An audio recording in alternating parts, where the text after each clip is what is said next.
The truth about female desire is putting 8 women's sex lives under the microscope. These women have agreed to take part in a series of experiments designed by the world's leading sexual scientists to try and unravel the secrets of female sexuality.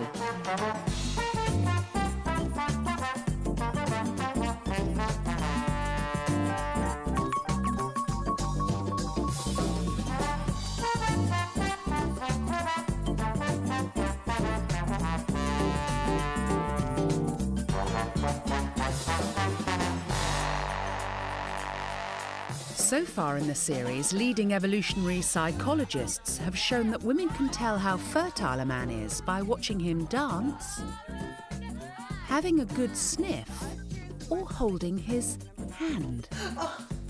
I'm getting into this now. The women have discovered that they're turned on physically by a whole range of visual stimuli, including monkey sex. I mean, I'm going to be shocked if at that point it comes off that, you know, I was aroused or anything like that by it, because I just found it quite funny. And that consequently, physical sexual arousal is not the main cue for feeling horny. No! I actually... that's wrong! Kinsey scientists have proved that the biggest sex organ in women is the brain, and that you can turn a woman on by the power of suggestion. There was no drug in any of them. I flushed, but... But tonight is the climax. We've chosen our partner, they've turned us on, and now we're going to shag their brains out. It's time to tackle the big one, orgasm. The scientists will investigate the difference between the clitoral and vaginal orgasm, whether the G-spot actually exists, and probe the blood and brains of women during climax to find out what makes it feel so damn good. All this to try and solve one of the biggest mysteries of female sexuality, why orgasm even exists at all. First up, we asked our 8 women to share their orgasms. Sensational, relieving, enjoyable, fulfilling, excitable, original, unique, refreshing, orgasmic, sexy, pleasurable, relaxing. Fingers clench, limbs lengthen, air is gasped. A lump in the throat, then a shiver down the spine. Pulse starts to race and the groin begins to pine. The vibrations of electricity throb first at my legs and then spread all over my soft and supple skin. Supercalifragil. I'm holding my breath. Listic. The pulse begins to rise, the heart begins to race. Breathing becomes shallower and louder in your head, blocking out all external noises. Listic, listic, listic. Soon my breathing begins to quicken, but the temptation to let go is so near. I must resist. The colours of life rapidly change in my face and my all-wondrous blooming flower. Gut-wrenching, heart-racing, leg-twitching, toe-curling. Your mind switches off from everything around you until it's just you and your breathing, and the longing in your groin growing more and more intense. Listic. Listic. The inhalation, coupled with the forceful exhalation, makes me grip onto any nearby sheets of this increasingly wet bed. Gut-wrenching, heart-racing, leg-twitching, toe-curling. My nectar flows and arouses all my senses. I am so close, yet I urge myself to hold back. Gut-wrenching, heart-racing, leg-twitching, toe-curling. The honey slowly releases from my amrita, and the buds... I'm not finished yet! Gut-wrenching, heart-racing, leg-twirling, toe-curling. I'm there. Oh, yes. The rush is overwhelming. I let go. Listic, listic, listic. Oh, my God. Wait. The floodgates have opened, and there's no stopping the flow. Expialidocious. Ooh, I've come. Volcanic eruption. The waves and spasms continue, getting slower and slower, and less intense, like an earthquake shockwave stemming from the clitoral epicenter, until a feeling of complete calm and relaxation settles over you. And for a rare moment, nothing that's going on in your life, no stresses or upsets matters at all. Just complete contentment. Until the bastard farts and says, "Oh, it's my turn now." Our 8 women know them and love them, but given that some perfectly healthy women never come, the burning question for former head of the Kinsey Institute, John Bancroft, is, why do women actually have orgasms? The interesting controversy at the moment about women's orgasm is why they have them. For men, there's an obvious biological reason for an orgasm. It's associated with ejaculation, and ejaculation is necessary for reproduction. But for women, there's no clear reproductive reason for a woman to have an orgasm. The first step in the journey to understand the purpose of orgasm is to look at what's going on in the body. That requires examining the physiological process that makes the heart pound and the head swoon.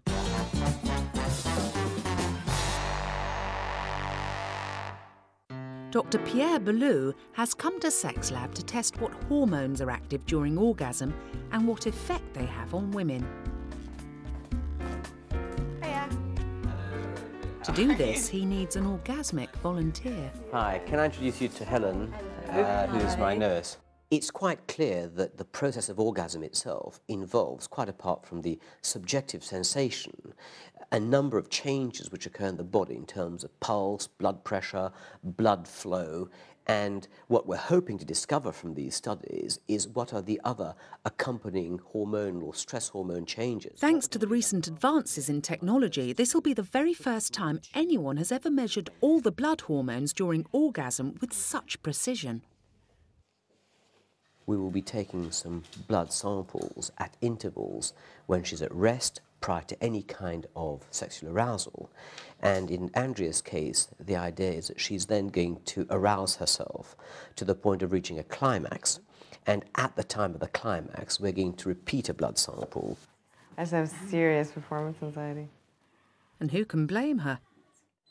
Nurse Helen will be sitting next to her, taking blood throughout the experience. Enough to put anyone off their stroke.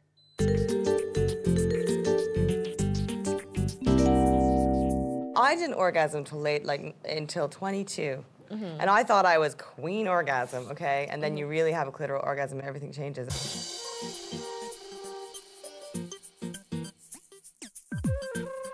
When I first had an orgasm with a man, yeah, because I didn't. And I thought I was, and this guy said, no, you're not having clitoral orgasms.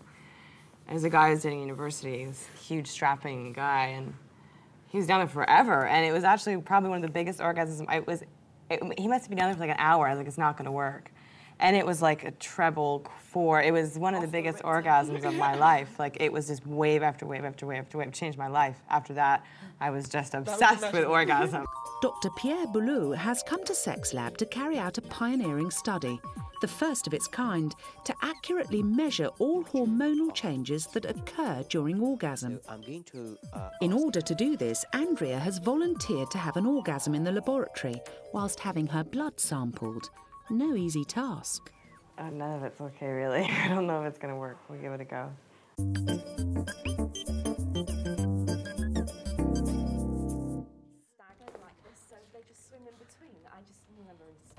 Hiya, Helen. Hi. You look Hi, she says. Did you do it? Did you reach it? In 5 minutes. Done! Round of applause. No performance anxiety there? I do. Oh my God, I can't believe it. I'm so impressed. I think I've moved into exhibitionism. Andrea may be surprised by what she did, but Dr. Boulou was even more surprised by what was going on in her veins. One might have anticipated that orgasm and climax might be seen as, far from being a stress, a very desirable event, and therefore the brain and the body might respond by a pattern of stress hormone response that would reflect that this was actually a positive experience, a non-threatening experience. And we were rather surprised to find quite the opposite, in fact. Boulou reveals the secrets of Andrea's orgasmic blood. Now, these really are quite remarkable changes. This one, adrenaline, comes out of a gland called the adrenal gland. And one of the things about adrenaline, if you inject it rapidly inside a vein, you get a very forceful contraction of your heart, like you get palpitations, and your blood pressure goes up, and you get this kind of feeling of fluttering butterflies, and as though you become fearful, okay? What surprised me about these results was, at the beginning of the study, both the noradrenaline and the adrenaline were completely within normal limits. It appeared that you were relaxed, you weren't particularly stressed, and you then excited yourself to the point of orgasm. And what you see here is at the, immediately you reach orgasm, the changes in adrenaline, noradrenaline were really extraordinarily large. For example, the peak of adrenaline that you got was the kind of level that you might get during a heart attack. Wow.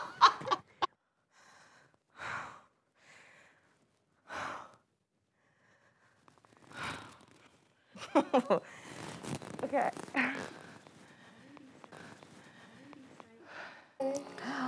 Okay. You're okay. All right, I just want this last reading. But these two hormones really have reached levels in the blood, which are those which you get during extreme stress. Wow. Not necessarily good stress, I mean things which are threats to your body. And as I said, a good So am I going to example- die from orgasm? Could it not apply to like extreme sport or something like Yes. that?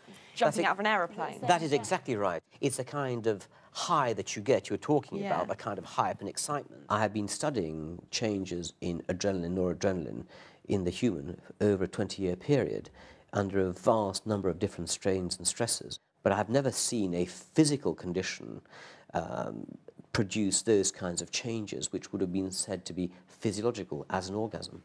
There's no obvious reproductive explanation for this extreme adrenaline buzz, and Dr. Ballou is keen to repeat the study with a much larger sample size.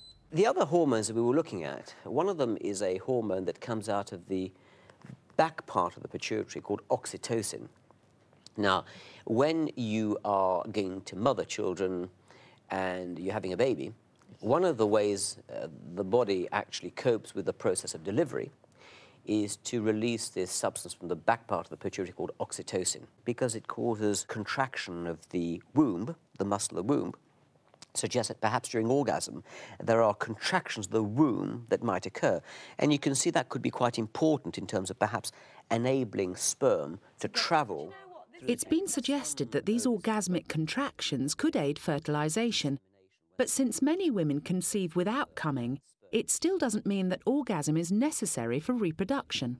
But oxytocin has another rather sneaky mission, providing a possible alternative function of the female orgasm, as relationship glue. Oxytocin's alias is the cuddle chemical, and after birth it helps make a mother bond with her baby. This hormonal hit is a potent love drug, and after sex it makes women feel giggly, affectionate, and bonded to whoever has made them come. Why is that look more presentable?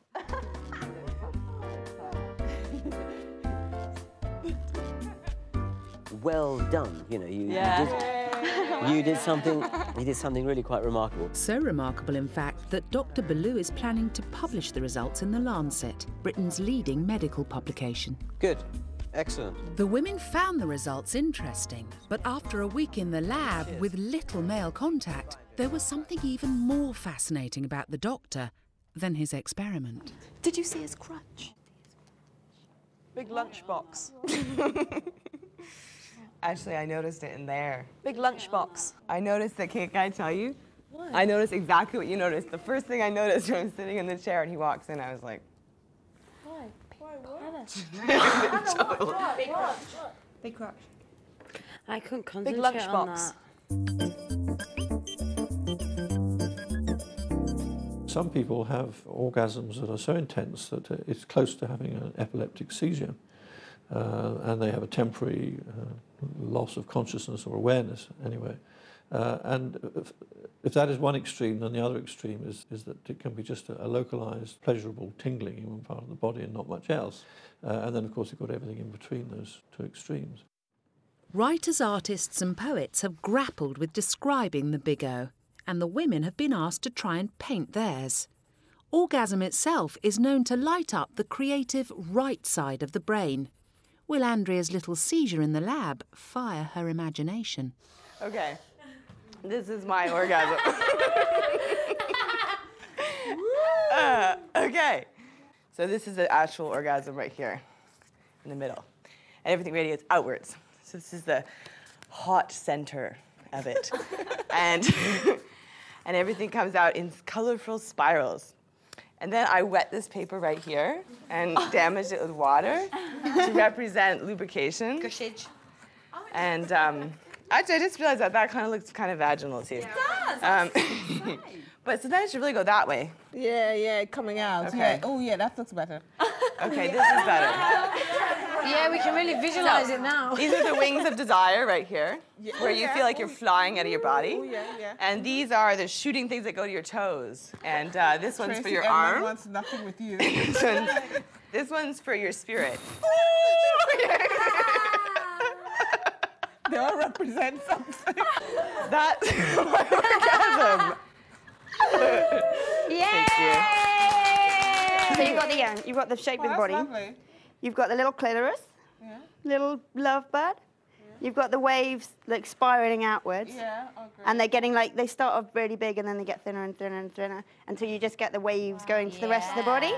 And like they're quivering down the body.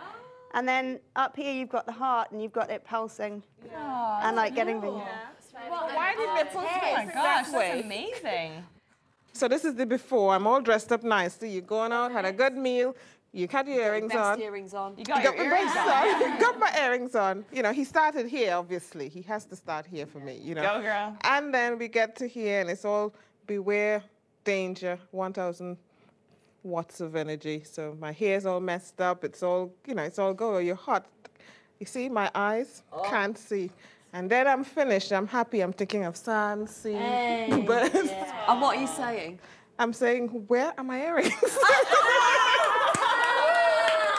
The women know full well what an orgasm feels like, but over the years debate has raged amongst scientists about where this feeling actually starts. So the principal myth during the 20th century about women's orgasm stemmed from the work of Freud. Freud's view was that the vaginal orgasm experience during vaginal intercourse was the mature, appropriate, normal orgasm for a woman, and the clitoral orgasm was an immature stage in development for a woman. And this was a great example of how a sort of patriarchal culture really determined that a woman's sexuality should fit into the needs of the man rather than the woman. Given that only 30% of women come through thrusting alone, was Mrs. Freud faking it? Does anybody here think that I have to say, like, I can have incredibly intense, I thought I was orgasming, but I do have really, really intense sensation from sex, like to the point where I can still get like shaking and everything. But then the clitoral orgasm is still a step above. But does anyone here think they have vaginal orgasms? Yes, I do. Really? I do. It's different. I think it's different. It's good. I think it's good, but maybe not as good, you know. And I do have them, but you know, clitoral, I think, you know, is For me, it gets an energy spot. Yeah. See, I do, and I wouldn't say it's better than a clitoris orgasm. It's just different. It's just different. Yeah, and if you can merge the two, then whew, you're Well, on your way. that's the next frontier. Don't you think that a lot of women think they're orgasming? Like my girlfriend, we had like a 3-year debate. And I'm like, you're not orgasming. And she's like, yes, I am, yes, I am. And it went on and on and on. She finally got this new boyfriend, and then she came to me, and she's like, she calls me, oh my God. And then she became obsessive masturbator. And before that, she never masturbated. She had great orgasms in sex. And I was like, I have a suspicion that you're not. And we had a big fight. But anyways, she became obsessed with masturbating. What, just because was it how she described it? Yeah, and the fact that she wasn't, because I went through the same thing. I wasn't very much into masturbation, and I thought I was having huge vaginal orgasms, and I was a queen orgasm. It would seem that the clitoris, with its 8,000 nerve endings, is without contest the orgasmic on button for most women. Earlier in the week, Dr. Deng took the first ever 3D pictures of an engorged clitoris. The results revealed that the clitoris is remarkably similar to the penis. This is because the clitoris and penis develop from the same building blocks in the fetus. The little love bud that most women know and love is just the tip of the clitoral iceberg. Hidden inside are long, sensitive arms surrounded by spongy erectile tissue that extend into the pelvis and wrap around the vagina. So it appears that the female orgasm is a biological quirk, an echo of the male orgasm and a symptom of the fact that both the clitoris and penis develop out of the same embryonic reproductive tissue in the fetus. It's only the action of the male hormone testosterone that turns the embryonic clitoris into the penis. The clitoris doesn't have any reproductive function. It's there because it was there in the beginning, and there's no particular reason to get rid of it in development. So I think it's one of the bonuses that a woman has. Women end up with a clitoris and the capacity for orgasm, which they don't really need for reproduction. And men end up with nipples, which they don't need for reproduction. And in that respect, I think women got the better deal.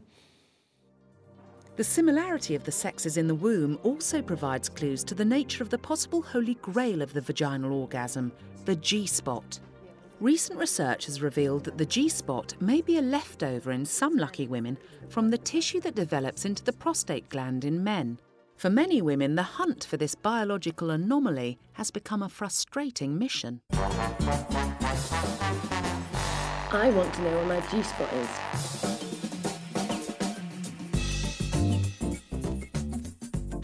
Have you been able to find your G-spot? Nope. Ever?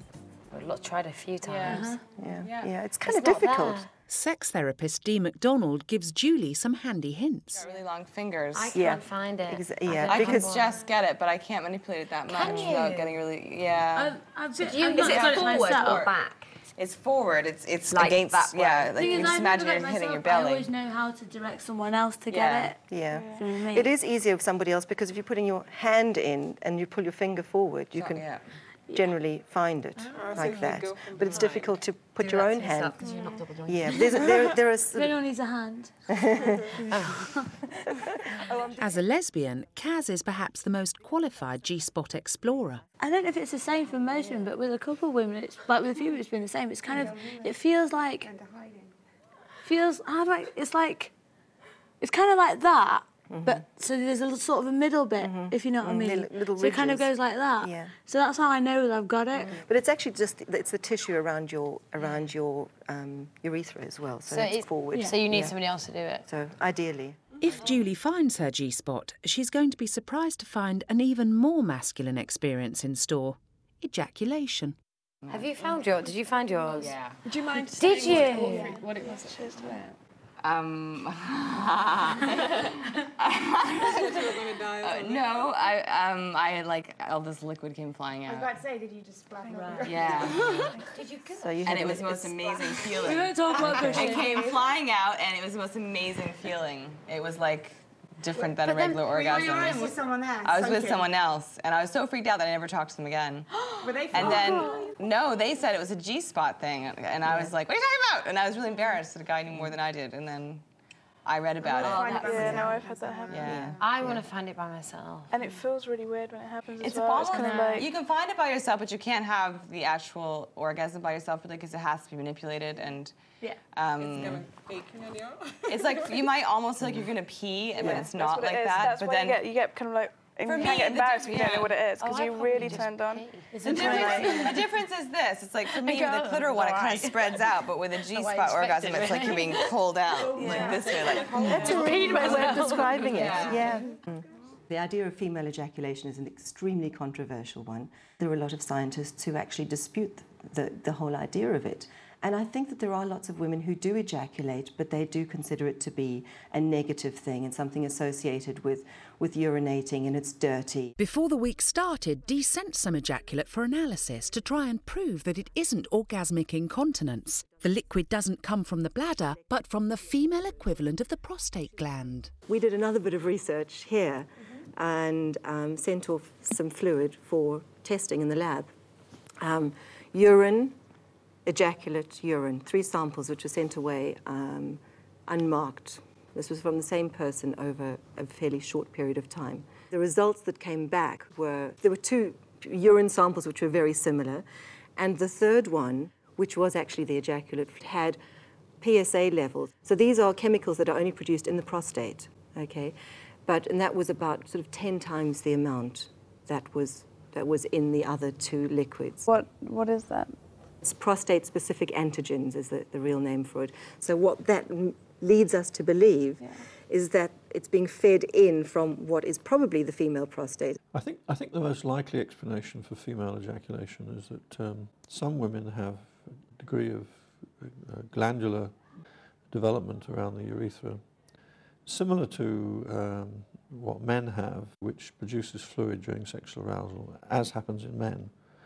Some men produce quite a lot of fluid which leaks out of the penis before ejaculation. Fluid, rather than leaking out of the woman's urethra, gets contained, and then during orgasm, when there are muscle contractions, it gets squirted out. You are freaked out by gushing. The G-spot definitely I has am, a lot of I fluid. want to gush. I do Look want at to the gush. G-spot.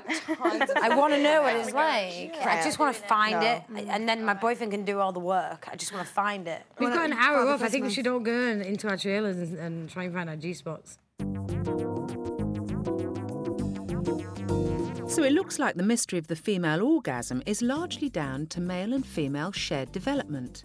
The bigger question is, why do humans have them at all? To find out, we have to understand what's happening inside the brain when we come. Penetrative sex. Which position gives you the most kind of... Yeah, what's your favourite position? I know what mine is. What's yours?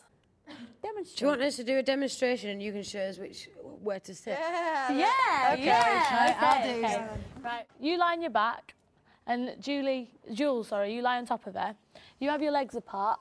You have your Spread legs 'em, in baby. there. Right, you slowly lean back and sit on your bum. As she slowly leans back, you slowly lean forward and sit on her here, and then you bring your hand up here and you follow it. Oh, that's a good one for male and female as well. And there you go, my favourite position. Well done. If you then there and you bring that leg up, round a bit like that, so you can then go in like that. Oh! It's one hand like that. Yeah. And you're like, Yeah, because you don't see him either. So and then he can go around like that. Yeah. You've always got to have a bit of that going on.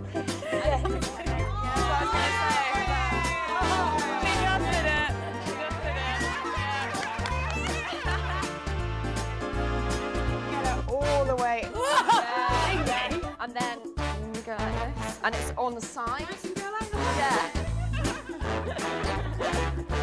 Sorry, do you want me to come in? I go, yeah, one leg over.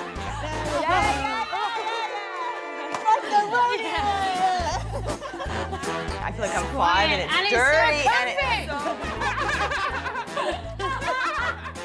Well, it's lush. Did you enjoy that, girls? Yeah. The spoons Good for me. How's it for you? I need a cigarette now. The media are bombarding men and women with messages about sex of mixed quality, I would say. In recent times, there has been a lot of attention paid to orgasm in women, and this could be leading to women feeling under pressure to have orgasms or have them consistently and predictably. And also sometimes if you've been having sex and they've come, and then it's a case of, you know, then they're messing around with you and stuff. It's sometimes the pressure. Yeah. You're just there thinking they're trying to, you know, so that we both do it, but it's that pressure, and actually it can wind you up even more. You've had the most amazing time messing around and relaxed, and yes, you haven't, but they have. But if suddenly it then gets turned on you and then become really kind of wound up and gotta come kind of thing. Please them as much as, well, probably more than you. Yeah.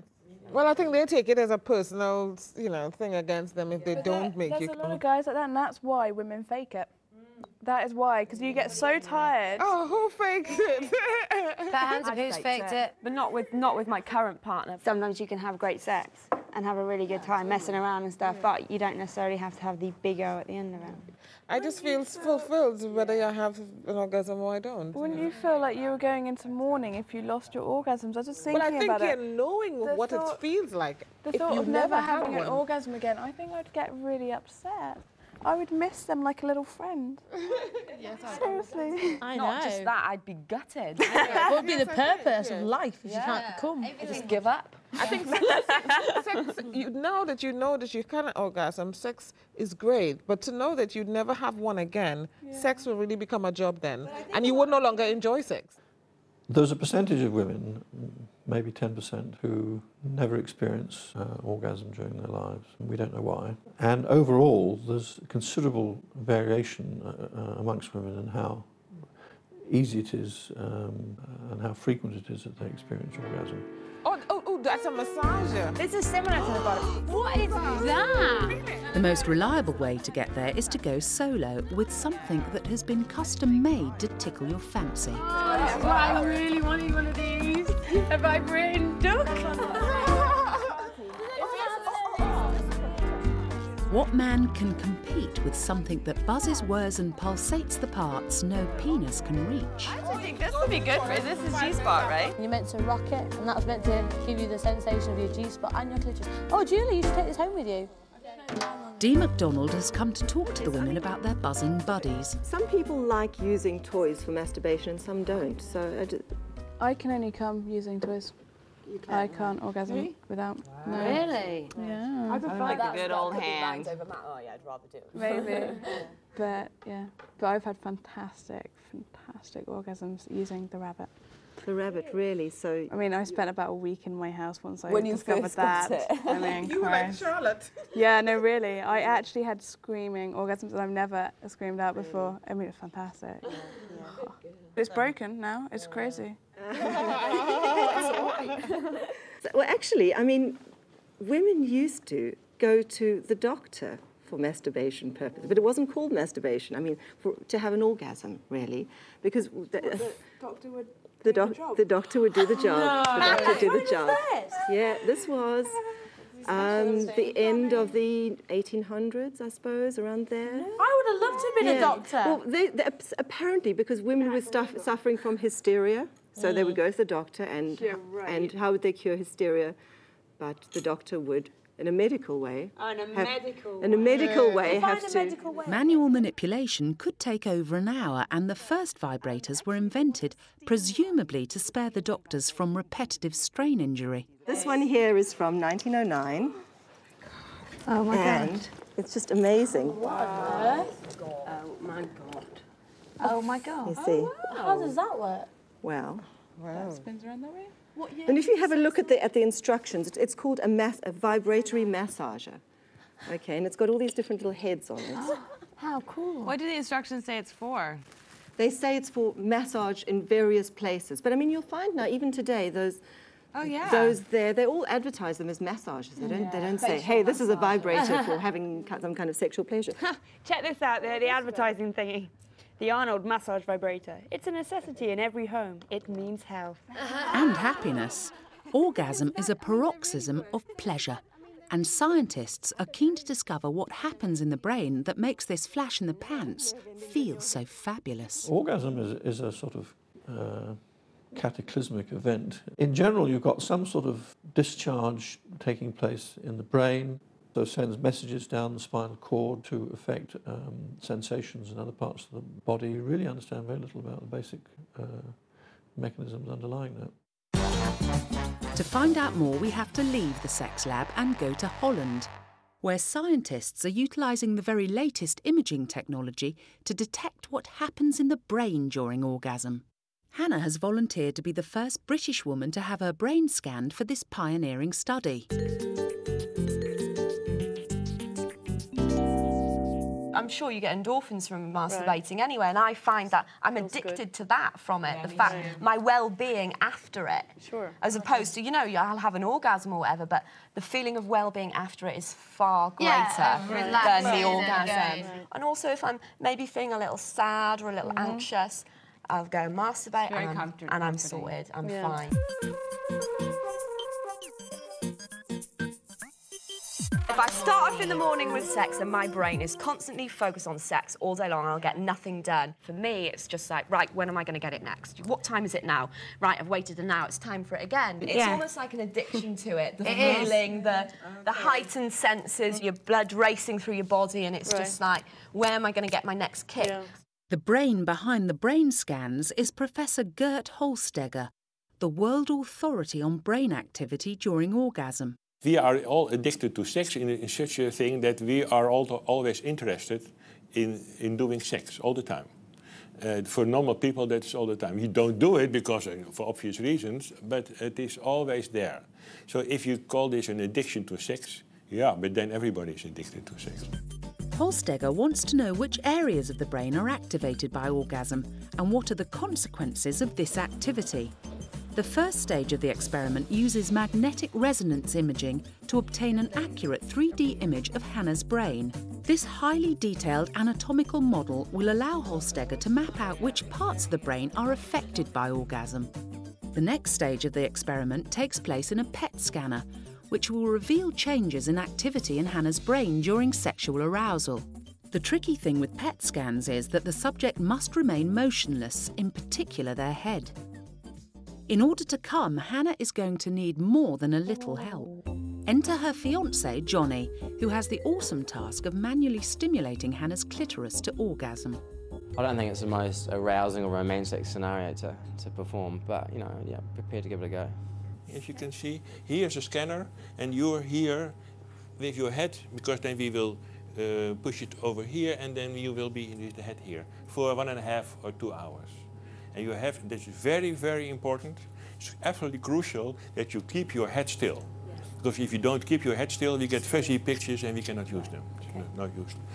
And okay, so and the stimulator will sit over here, and then sometimes comes up and then we do the stimulation. And the stimulator is extremely important, you know. Yes, absolutely.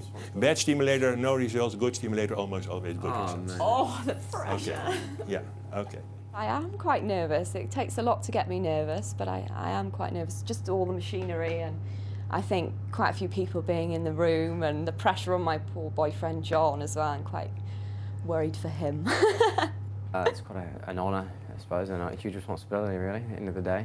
I'm quite nervous, really. I hope I can, obviously, don't get stage fright, and all in the benefit of science, really, so I hope I do well. They have every reason to be nervous.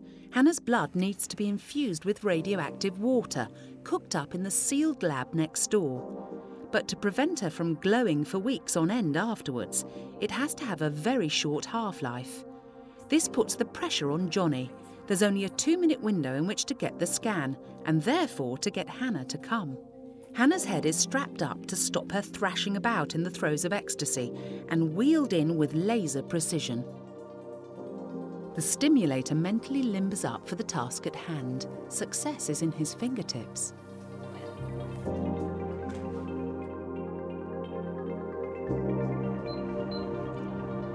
The radioactive infusion is ready to go. Johnny has got 2 minutes to get Hannah howling with delight. Are you? No, that's not good. I just don't feel very aroused. Just enjoy it. Lie back and think of Wales. Yes, okay.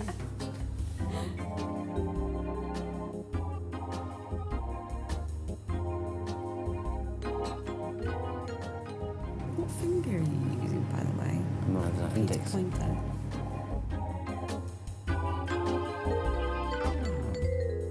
Time's up. Did arch stimulator Johnny deliver the goods? We almost got there.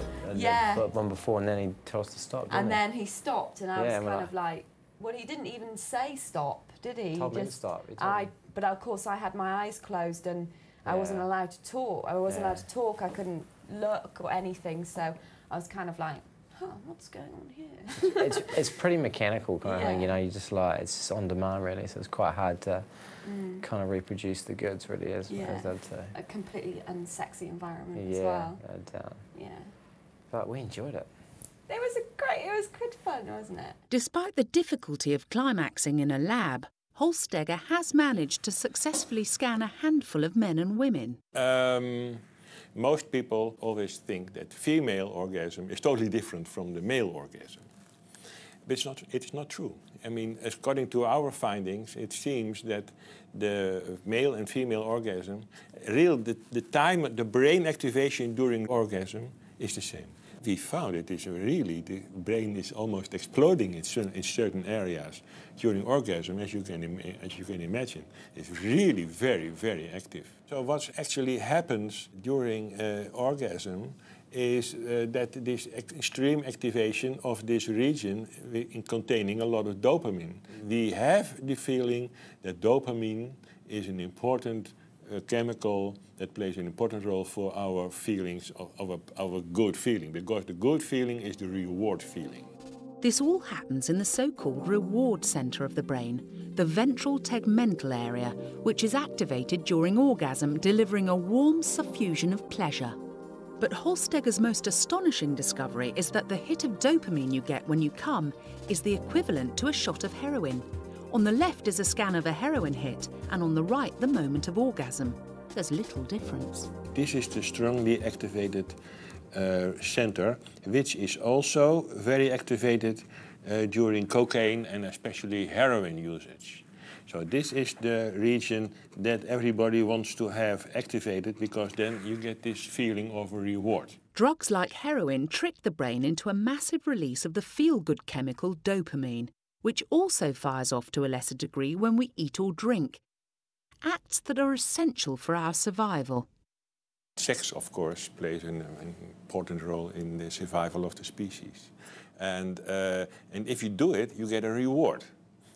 Like if you have a good dinner, you eat because you get a good feeling about it, drinking and all kind of other things also. And it's also true for sex. And for sex is very important because it costs a lot more energy than, for example, eating. So it gets a very important reward.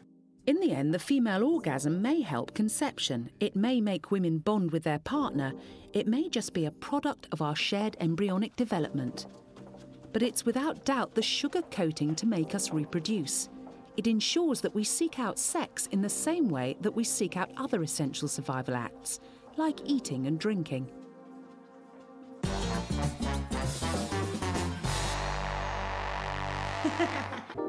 Back at the lab, it's the end of a week of scientific endeavour, and these 8 women have discovered that the secrets of their sexuality are driven by a host of unseen forces. 7 scientists ran tests for 7 days, but one man was there all week, probing the women's minds and bodies to see what really turns them on. Kinsey scientist Eric Janssen. So, this is where it's all going to take place. I don't think I've ever run so many studies, so many experiments in a week time. Eric ransacked the Kinsey porn collection and played the women a selection of choice erotica, from hardcore action to monkey business. To the women's surprise, their bodies screamed yes, yes, yes to everything, even though their minds were less than impressed.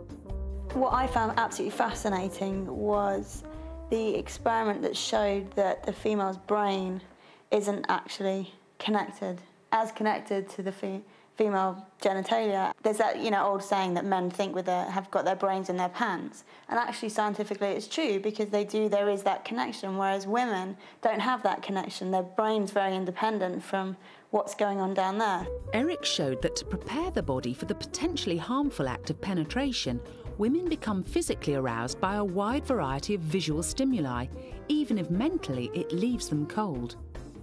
What we found out is that women, no matter what it is, if it's some sort of sexual scene, we automatically come aroused, even though we tell ourselves that we're not getting aroused. So we can't actually control what goes on down there. And although it was hilarious and we all joked about it, I think every single girl had a bit of a rise when it came to the VPA because of that. Having children is a potentially high price to pay for sex, and women have a more dominant mental filter than men to assess each sexual encounter. The reason I wanted to be a part of the whole exercise was because I was concerned about the fact that I didn't have a high sex drive, and wanted to know, was there any physical reason, or was there anything that I could do to improve that? My husband's got probably a high sex drive and I've got a low. If it doesn't happen, it's all good with me. We can just kiss and say goodnight and that'll be fine. Yeah. The women have learned that this mental screening of physical arousal means that the female libido is often lower than a man's. I think I would go home with that confidence that I'm doing all that I can do, just actually enjoying sex the way I have always enjoyed it, the way I like it, and not really be bothered by what I think I ought to be doing. So just doing it the Carleen way. I think a really unique aspect of this week is the combination of having a group of women together, not only having different experiments and so on undertaken, but really discussing in depth their own sexuality and their experiences. And as far as I know, this has not been done before. It's been very freeing, because because it's all in the open now. What kind of things do you fantasize about? I have, for example, being abducted by aliens. And Really? Okay. Lay down on a table with all these aliens. I think it's great that I've had this opportunity, because I was brought up kind of really conservative, and it's nice to it's kind of like a release to just be really free. And I think that you know, sex should be joyous and fun, and there should be no shame. So that's really cool. I feel kind of opened. What we've become aware of is that there's a lot we don't understand about women's sexuality. I think one of the good things that may come out of this current phase of interest and controversy is that we will learn more and that women will benefit from that. It's obviously a very sensitive topic, sexuality. It's a very private topic. It's a very personal topic. Sex researchers respect that, but in order to deal with all kinds of problems that society deals with, including sexually transmitted diseases, HIV, AIDS, unwanted pregnancies, teenage pregnancies, etc., we have to understand more about the determinants of sexual behavior. And so this research is not just fun and interesting, it is extremely relevant and important to our understanding of how we work. It's time for me to say goodbye. Okay. Thank you very much. We're going to shake hands. All right. Yeah. Well, it was fun. We learned a lot, didn't we? Thank you very much. You too. Thank you. Thank you so much for helping me find out about my body. body. That was fun. Thank you. Just knowing how a female body works and how complex it is, and knowing that no matter what happens or how I feel or what stage I'm at with my own, you know, sexual levels or love life or anything, that nothing's wrong with me, that everyone's completely different, and depending on what stage you're going through in life, it's going to affect the way you are when it comes to the opposite sex. And no one can say, oh my God, you know, there's something wrong with me because I'm not doing that, because I mean, it's just such a complex thing that you can't possibly think that you're abnormal. Passion, guilt and cold turkey. Women behaving badly on Wisteria Lane. They're Desperate Housewives tomorrow at 12:20. Next tonight, it's Viva Liberty for a chap just wanting a bit of a break.